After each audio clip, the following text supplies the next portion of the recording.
नमस्कार मित्रों, मैं पुरुषोत्तम भार्गव चाणक्य गुरु डिजिटल प्लेटफॉर्म पर आपका स्वागत करता हूं। जैसा कि मित्रों हम बात करें रीट लेवल सेकंड एसएसटी विषय के बारे में, उसके पाठ्यक्रम के बारे में अगर हम चर्चा करें तो रीट लेवल सेकंड के एसएसटी विषय के पाठ्यक्रम को 4 प्रमुख बिंदुओं में हम मोटे मोटे रूप में बांट सकते हैं। जैसा इतिहास में राजस्थान के इतिहास को भी शामिल किया गया है और राजस्थान की कला संस्कृति को इसमें शामिल किया गया है। भूगोल नंबर 3 है राजनीति विज्ञान, जिसमें भारतीय संविधान और राज्य व्यवस्था के टॉपिकों को शामिल किया गया है। नंबर 2 चौथी इसमें बिंदु है, ये है कि एसएसटी विषय के टीचिंग मेथड को इसमें शामिल किया गया है। तो इस प्रकार से मोटे मोटे रूप से हम बात करें तो रीट लेवल सेकंड एसएसटी विषय के पाठ्यक्रम को 4 बिंदुओं में बांट सकते हैं। अब हम बात करें हमारे पाठ्यक्रम की कि एसएसटी विषय में हम जो इस क्लास में चर्चा करेंगे उस पाठ्यक्रम के बारे में चर्चा करें तो राजनीति विज्ञान विषय, जिसमें भारतीय संविधान एवं उसकी राज्य व्यवस्था को शामिल किया गया है। तो जो राजनीति विज्ञान भारतीय संविधान के कौन कौन से टॉपिक लगाए गए हैं, यदि भारतीय संविधान के इस पाठ्यक्रम को भी हम डिवाइड करें तो 2 इकाइयों में बांट सकते हैं और सिलेबस में 2 इकाइयों में इसे विभाजित किया गया है। तो कौन कौन सी 2 इकाइयां हैं जो पाठ्यक्रम में शामिल की गई हैं। जो फर्स्ट इकाई है इसमें क्या क्या है, प्रस्तावना, क्या है, प्रस्तावना है, मूल अधिकार, मूल कर्तव्य, सामाजिक न्याय, सामाजिक न्याय, पंथ निरपेक्षता। एक इकाई तो भारतीय संविधान की जो सिलेबस में है ये वाली है, प्रस्तावना है, मूल अधिकार है, मूल कर्तव्य है, सामाजिक न्याय है, पंथ निरपेक्षता है। और जो दूसरी इकाई शामिल की गई है इसमें यह है संसद, राष्ट्रपति, मंत्रिपरिषद,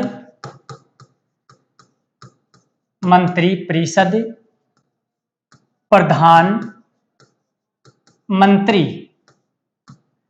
सर्वोच्च न्यायालय, राज्य सरकार,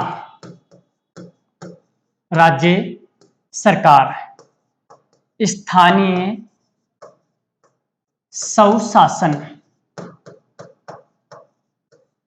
स्वशासन, उच्च न्यायालय।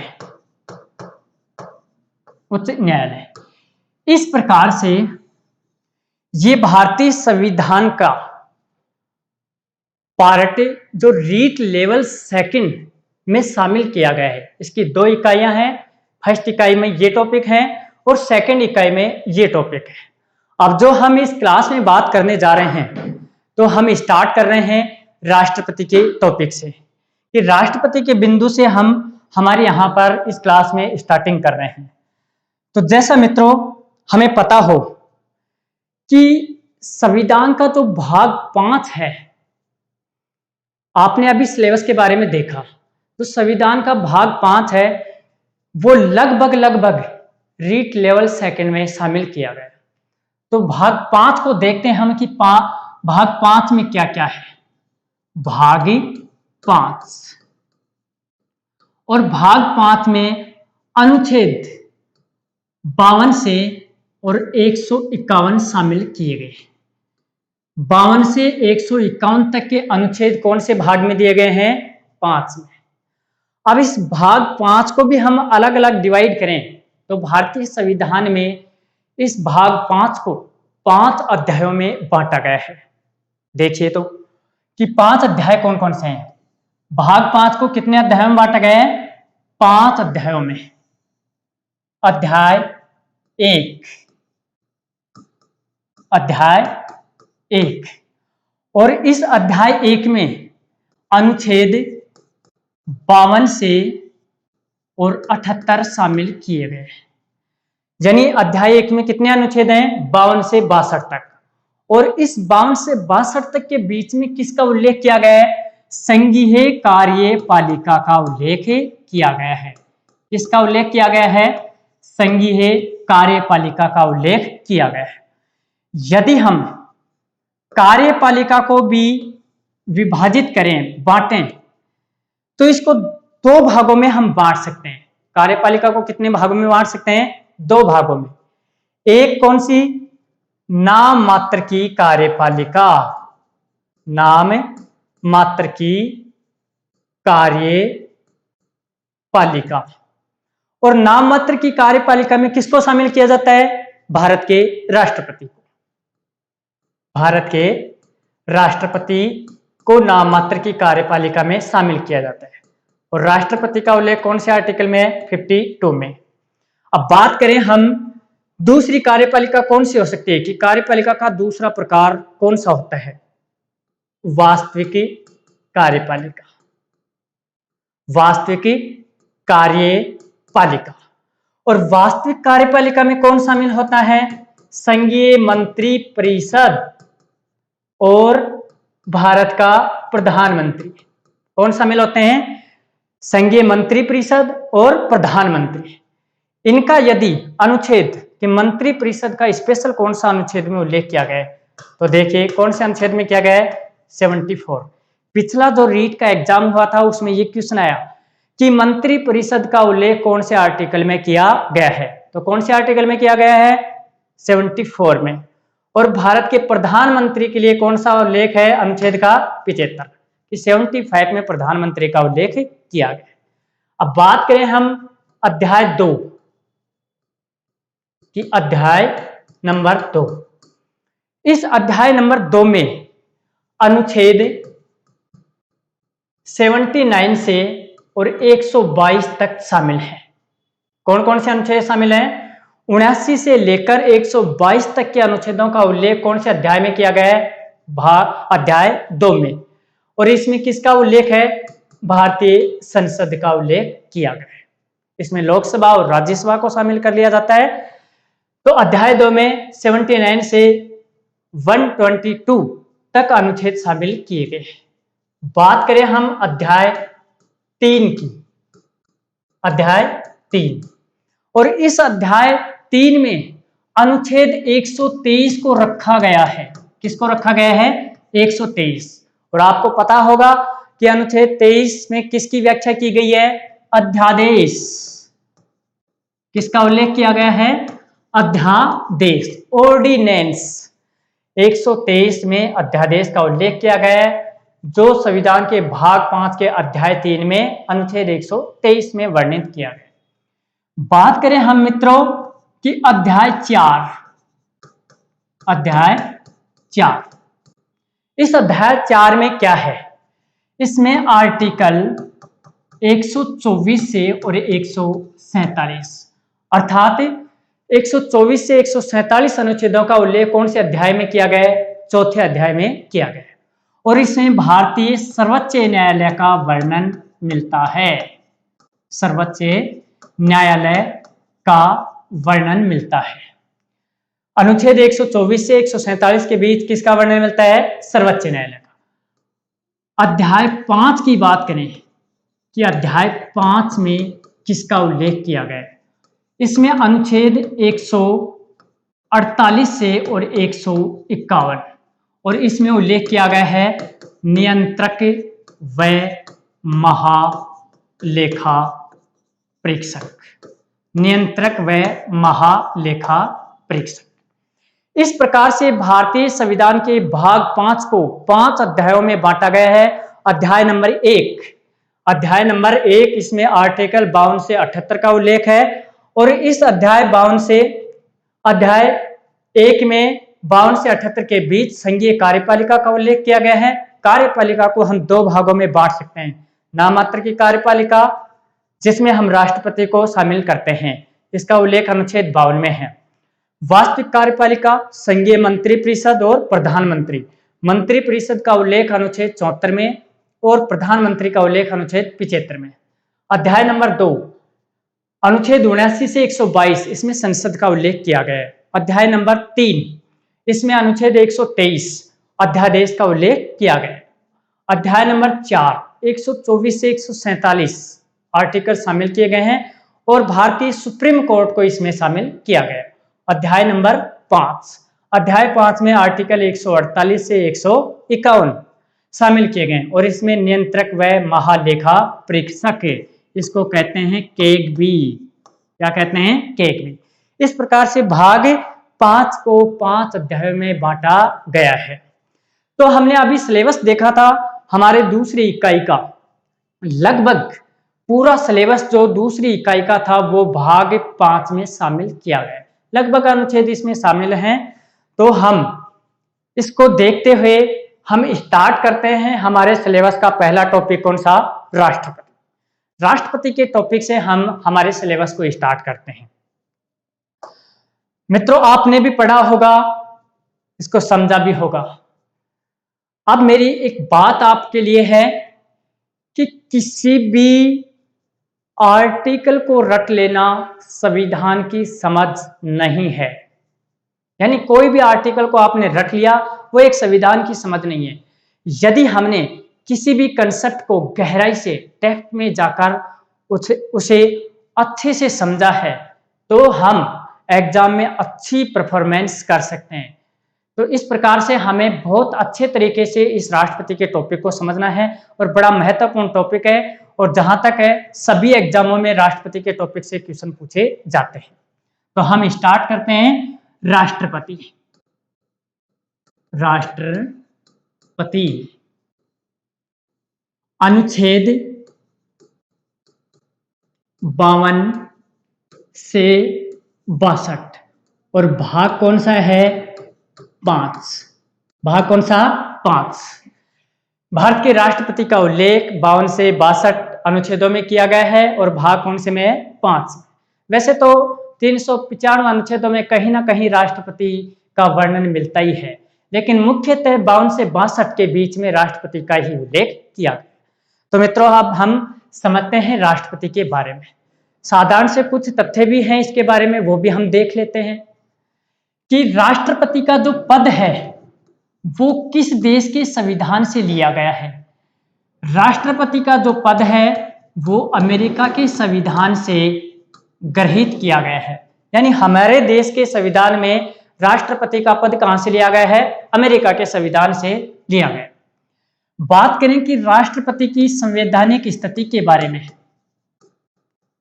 राष्ट्रपति की संवैधानिक स्थिति,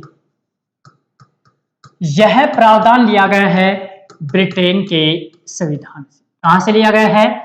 राष्ट्रपति की संवैधानिक स्थितियों का प्रावधान लिया गया है ब्रिटेन के संविधान से और राष्ट्रपति का पद लिया गया है अमेरिका के संविधान से। अब हम बात करें कि राष्ट्रपति के भारत में कितने निवास स्थान हैं। तो मित्रों, राष्ट्रपति के भारत में प्रमुख 3 निवास स्थान हैं। इनको हम देखते हैं। भारत के राष्ट्रपति का जो प्रमुख निवास स्थान है, राष्ट्रपति का जो प्रमुख निवास स्थान है वो कहां पर है? नई दिल्ली। और नई दिल्ली में जो राष्ट्रपति का निवास स्थान है उसका नाम क्या है? राष्ट्रपति भवन। उसका क्या नाम है? राष्ट्रपति भवन। और ये राष्ट्रपति भवन रायसीना पहाड़ी पर बना हुआ है। कहां पर बना हुआ है?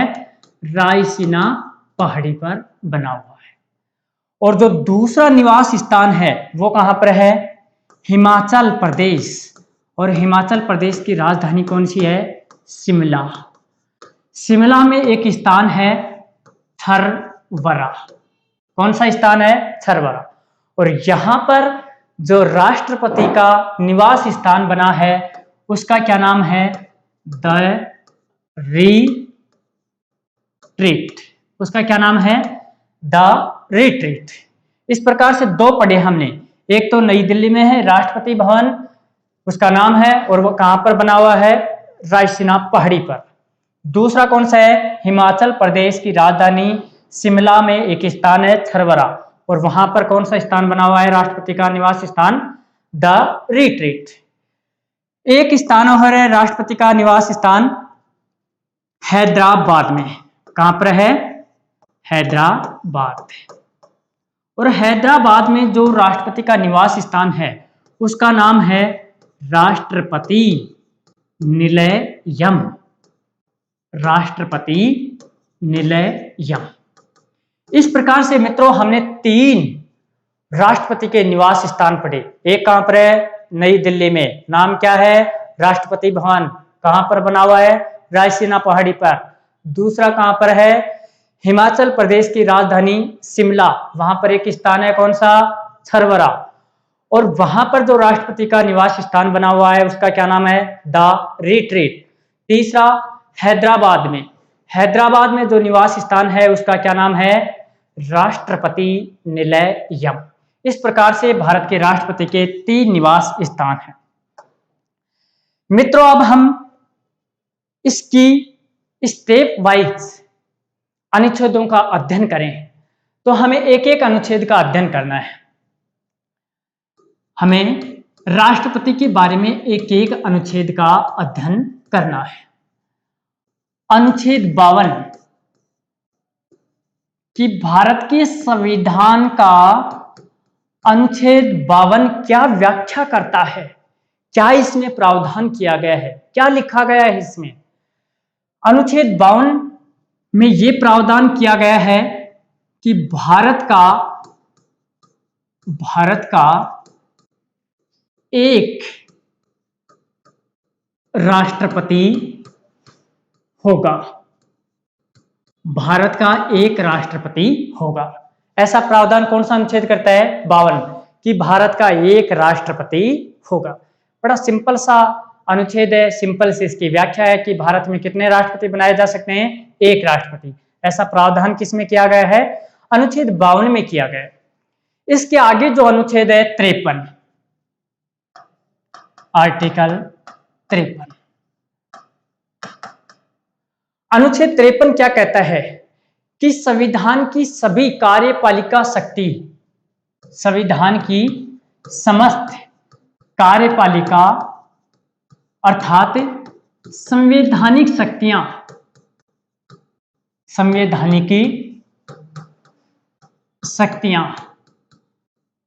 समस्त संवैधानिक शक्तियां भारत के राष्ट्रपति में निहित होंगी। राष्ट्रपति में निहित होंगी। ऐसा कौन सा अनुच्छेद प्रावधान करता है? 53, कि सभी कार्यपालिका शक्ति अर्थात सभी संवैधानिक शक्तियां भारत के राष्ट्रपति में निहित होंगी और राष्ट्रपति इन शक्तियों का प्रयोग या तो वह स्वयं करेगा। कौन करेगा? या तो वह स्वयं ही करेगा या अपने अधीनस्थों के माध्यम से करता है। किसके माध्यम से करता है? अधीनस्थों के माध्यम से करता है। और यहां हम बात करें कि ये अधीनस्थ कौन होते हैं। स्वयं तो राष्ट्रपति खुद हो गया, लेकिन ये अधीनस्थ कौन होते हैं जिनके माध्यम से भारत का राष्ट्रपति इन संवैधानिक शक्तियों का प्रयोग करता है? ये अधीनस्थ होते हैं संघीय मंत्री परिषद। कौन होते हैं? संघीय मंत्री परिषद और भारत का प्रधानमंत्री। देखो मित्रों, वैसे तो सैद्धांतिक रूप में सभी संविधान की शक्तियां राष्ट्रपति को दी गई हैं, लेकिन इनका व्यवहारिक रूप में प्रयोग कौन करता है? मंत्री परिषद और प्रधानमंत्री। तो इस प्रकार से अनुच्छेद 53 कहता है कि कार्यपालिका शक्तियां राष्ट्रपति में निहित होंगी और राष्ट्रपति या तो स्वयं उनका प्रयोग करता है या अपने अधीनस्थों के माध्यम से करता है। यही अनुच्छेद 53 एक बात और कहता है कि राष्ट्रपति तीनों सेनाओं का सर्वोच्च कमांडर होता है। क्या होता है? तीनों सेनाओं का सर्वोच्च कमांडर होता है। जल सेना, थल सेना और वायुसेना, तीनों ही सेनाओं का सर्वोच्च कमांडर कौन होता है? भारत का राष्ट्रपति होता है। इस प्रकार से हमने 2 अनुच्छेद पढ़े। 52 क्या कहता है? भारत का एक राष्ट्रपति होगा। अनुच्छेद 53 क्या कहता है? कि संविधान की सभी कार्यपालिका शक्ति, सभी संवैधानिक शक्तियां भारत के राष्ट्रपति में निहित होंगी और उन शक्तियों का प्रयोग भारत का राष्ट्रपति या तो स्वयं करता है या अपने अधीनस्थों के माध्यम से करता है। और अधीनस्थों की बात करें तो कौन होते हैं? मंत्री परिषद के सदस्य तथा भारत का प्रधानमंत्री। यही अनुच्छेद 53 ये कहता है कि राष्ट्रपति तीनों सेनाओं का सर्वोच्च कमांडर होता है। इसके आगे हम बात करें किसकी? अनुच्छेद 54। अनुच्छेद 54 और अनुच्छेद 54 किसका वर्णन करता है? राष्ट्रपति के निर्वाचक मंडल का। किसका वर्णन करता है? राष्ट्रपति के निर्वाचक मंडल का। अर्थात भारत का राष्ट्रपति जनता द्वारा प्रत्यक्ष रूप से नहीं चुना जाता है। भारत के राष्ट्रपति के चुनाव में जनता सीधे भाग नहीं लेती है। भारत के राष्ट्रपति के चुनाव में जो मतदान करते हैं वो कुछ खास लोगों का एक निर्वाचक मंडल होता है और उसी निर्वाचक मंडल का उल्लेख भारत के संविधान के अनुच्छेद 54 में किया गया है। थोड़ा विस्तृत अनुच्छेद है, बड़ा ही सामान्य सी इसकी जानकारी जो कि हम साधारण तरीके से समझने की कोशिश करेंगे और बहुत बार इससे बहुत सारे क्वेश्चन पुट अप होते हैं एग्जाम में, तो देखना इसको विस्तृत रूप में हमें समझना है। संसद के 2 सदन, एक लोकसभा और एक राज्यसभा। कितने सदन? 2, एक लोकसभा और एक राज्यसभा। अधिकतम सदस्य संख्या, अधिकतम सदस्य संख्या, बात किसकी कर रहे हैं? लोकसभा की। कि लोकसभा की अधिकतम सदस्य संख्या कितनी हो सकती है? 552। राज्यसभा की कितनी हो सकती है? 250। वर्तमान सदस्य संख्या, वर्तमान सदस्य संख्या कितनी है लोकसभा की? 545। राज्यसभा कितनी है? 245। निर्वाचित सदस्य संख्या, निर्वाचित सदस्य संख्या लोकसभा की कितनी है? 543 और राज्यसभा की कितनी है? 233। मनोनीत सदस्य संख्या, मनोनीत सदस्य संख्या लोकसभा में कितनी है? 2, राज्यसभा में कितनी है? 12। हम पढ़ क्या रहे हैं? राष्ट्रपति के निर्वाचक मंडल के बारे में कि वो खास लोग कौन कौन हैं, इस निर्वाचक मंडल के सदस्य कौन हैं जो कि राष्ट्रपति के चुनाव में मतदान करते हैं। तो मित्रों ये सामने आपके सामने लिखा हुआ है कि लोकसभा की अधिकतम सदस्य संख्या 552, राज्यसभा की 250, वर्तमान सदस्य संख्या लोकसभा की 545, राज्यसभा की 245। निर्वाचित सदस्य संख्या लोकसभा की 543, राज्यसभा के 233। मनोनीत जो सदस्य हैं लोकसभा में वो कितने हैं? 2 और राज्यसभा में कितने हैं? 12। लोकसभा में जो मनोनीत किए जाते हैं वो राष्ट्रपति के द्वारा 2 एंग्लो इंडियन सदस्य, आंग्ल भारतीय सदस्यों को मनोनीत किया जाता है और राज्यसभा में 4 क्षेत्रों से भारत का राष्ट्रपति 12 सदस्यों को मनोनीत करता है। वो 4 क्षेत्र कौन कौन से हैं? कला, साहित्य, विज्ञान, समाज सेवा। अब हम देखते हैं कि भारत के राष्ट्रपति के निर्वाचक मंडल के इनमें से कौन सदस्य हैं, अर्थात कौन सदस्य इनमें से राष्ट्रपति के चुनाव में मतदान करते हैं। लोकसभा के निर्वाचित सदस्य और राज्यसभा के निर्वाचित सदस्य राष्ट्रपति के चुनाव में मतदान करते हैं। कौन कौन करते हैं? लोकसभा के निर्वाचित सदस्य राज्यसभा के निर्वाचित सदस्य राष्ट्रपति के चुनाव में मतदान करते हैं, अर्थात ये निर्वाचित सदस्य राष्ट्रपति के निर्वाचक मंडल के सदस्य होते हैं। अब इनमें से कौन सदस्य राष्ट्रपति के चुनाव में मतदान नहीं करता है, अर्थात निर्वाचक मंडल का सदस्य नहीं होता है? कौन नहीं होता? ये जो दो मनोनीत सदस्य लोकसभा के आंगल भारतीय सदस्य हैं, ये मतदान नहीं करते और 12 सदस्य ये मतदान नहीं करते हैं। इस प्रकार से ये 14 सदस्य राष्ट्रपति के चुनाव में मतदान नहीं करते हैं, निर्वाचक मंडल के सदस्य नहीं होते हैं। अब एक क्वेश्चन हो सकता है कि क्या कोई आंगल भारतीय सदस्य राष्ट्रपति के चुनाव में मतदान कर सकता है? फिर से सुनना है, क्या कोई आंगल भारतीय सदस्य राष्ट्रपति के चुनाव में मतदान कर सकता है? जी हाँ, कर सकता है, पर कंडीशन क्या होगी कि यदि कोई आंगल भारतीय सदस्य निर्वाचित सदस्य है तो वो राष्ट्रपति के चुनाव में मतदान कर सकता है। और ऐसा कब हुआ? पहली बार 2014 में राज्यसभा के एक निर्वाचित सदस्य थे, कौन? ड्रेक ओ ब्राउन, पश्चिम बंगाल से ये राज्यसभा के सदस्य थे और इन्होंने 2014 में राष्ट्रपति के चुनाव में मतदान किया था। यदि कोई मनोनीत सदस्य है तो भाग नहीं लेता है, और यदि कोई निर्वाचित सदस्य है, चाहे वो आंगल भारतीय क्यों ना हो, तो वह राष्ट्रपति के चुनाव में मतदान करता है। ऐसे ही हम बात करें राज्यों की, कि राज्यों में विधानमंडल होती है। जैसे केंद्र में संसद होती है, वैसे ही राज्यों में क्या होती है? विधानमंडल। और विधानमंडल के भी 2 सदन होते हैं, एक तो है विधान सभा और एक है विधान परिषद। विधान परिषद कि राज्य की विधानमंडल के कौन से सदस्य राष्ट्रपति के चुनाव में मतदान करते हैं? तो सुनिए, भारत में वर्तमान में 28 राज्य व 3 केंद्र शासित प्रदेशों में विधानसभा हैं। अर्थात भारत में वर्तमान में कितनी विधानसभाएं? 31।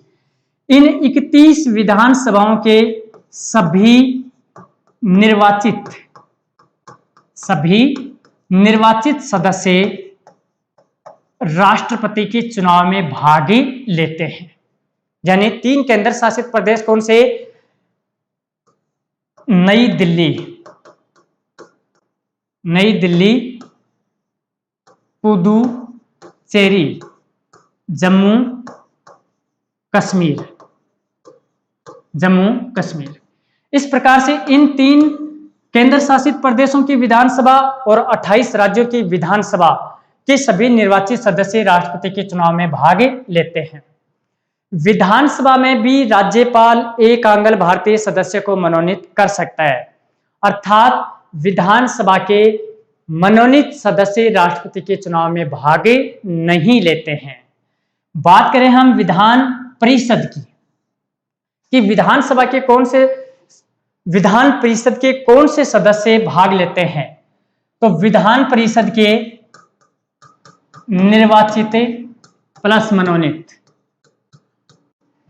ये दोनों ही सदस्य राष्ट्रपति के चुनाव में भाग नहीं लेते हैं। अर्थात विधान परिषद का कोई भी सदस्य राष्ट्रपति के निर्वाचक मंडल का हिस्सा नहीं होता है। राष्ट्रपति के चुनाव में विधान परिषद के कोई भी सदस्य भाग नहीं लेते हैं। भारत के सभी राज्यों में नहीं है, 6 राज्यों में ही विधान परिषद का गठन किया गया है। अब बात करें नई दिल्ली, पुदुचेरी और जम्मू कश्मीर की, तो ये दोनों केंद्र शासित प्रदेश, नई दिल्ली और पुदुचेरी, इन दोनों ही केंद्र शासित प्रदेश की विधानसभा के सदस्यों को 70वें संविधान संशोधन 1992, एक 70वां संविधान संशोधन 1992 किया गया, और इस संशोधन के तहत नई दिल्ली और पुदुचेरी विधानसभा के सभी निर्वाचक मंडल के सदस्यों को राष्ट्रपति के चुनाव में हिस्सा लेने के लिए भागीदार बनाया गया, अर्थात निर्वाचक मंडल का सदस्य बनाया गया। अब जम्मू कश्मीर की बात करें तो ये तो अभी हाल ही में जम्मू कश्मीर विधानसभा का गठन किया गया है। 5 अगस्त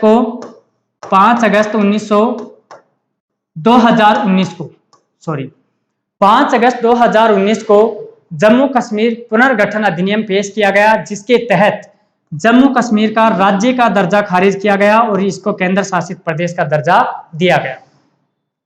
तो अब भविष्य में जब भी होंगे राष्ट्रपति के चुनाव, यदि जम्मू कश्मीर एक केंद्र शासित प्रदेश ही रहता है तो आने वाले राष्ट्रपति के चुनाव में जम्मू कश्मीर भी केंद्र शासित प्रदेश के रूप में राष्ट्रपति के निर्वाचक मंडल का सदस्य होगा।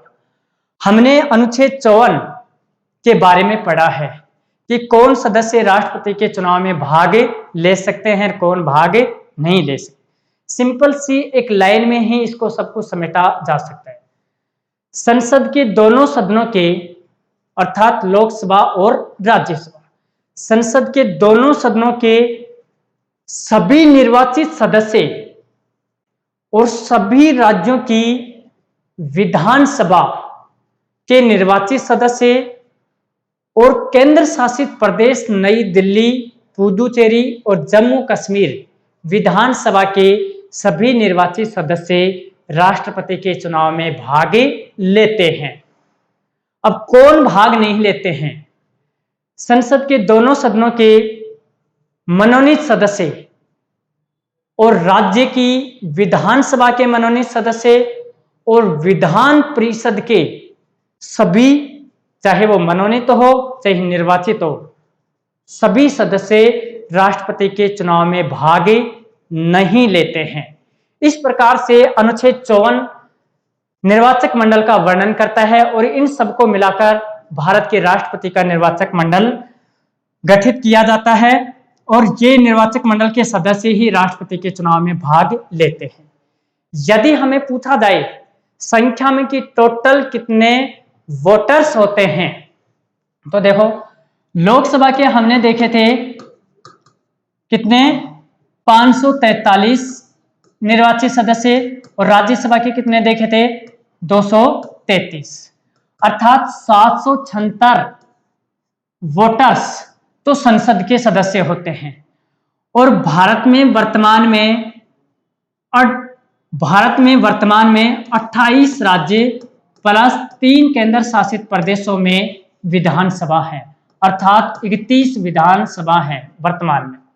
इन 31 विधानसभाओं से 4120 विधायक चुने जाते हैं। 31 विधानसभाओं से कितने विधायक चुने जाते हैं? 4120 विधायक चुने जाते हैं। इस प्रकार से ये टोटल सदस्य हैं जो राष्ट्रपति के चुनाव में वोटर्स के रूप में भाग लेते हैं। ये वोट नहीं होते हैं, वोटर्स के रूप में भाग लेते हैं।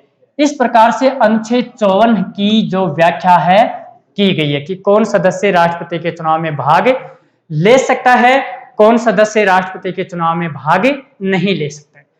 तो अनुच्छेद 52 तो क्या कहता है कि भारत का एक राष्ट्रपति होगा। अनुच्छेद 53 क्या कहता है कि संविधान की सभी कार्यपालिका शक्ति अर्थात संवैधानिक शक्तियां राष्ट्रपति में निहित होती हैं और उन शक्तियों का प्रयोग राष्ट्रपति या तो स्वयं या अपने अधीनस्थों के माध्यम से करता है। तो अधीनस्थ यहाँ पे कौन होते हैं? मंत्रिपरिषद के सदस्य और भारत का प्रधानमंत्री। अनुच्छेद 54 किसकी व्याख्या करता है? निर्वाचक मंडल की, कि कुछ खास लोगों का निर्वाचक मंडल ही राष्ट्रपति के चुनाव में भाग लेता है। लोकसभा और राज्यसभा के सभी निर्वाचित सदस्य और सभी राज्यों की विधान सभा के सदस्य राष्ट्रपति के चुनाव में भाग लेते हैं। इतना हम इस क्लास में पढ़े हैं। आगे की जो चर्चा है वो हम नेक्स्ट क्लास में करेंगे। धन्यवाद।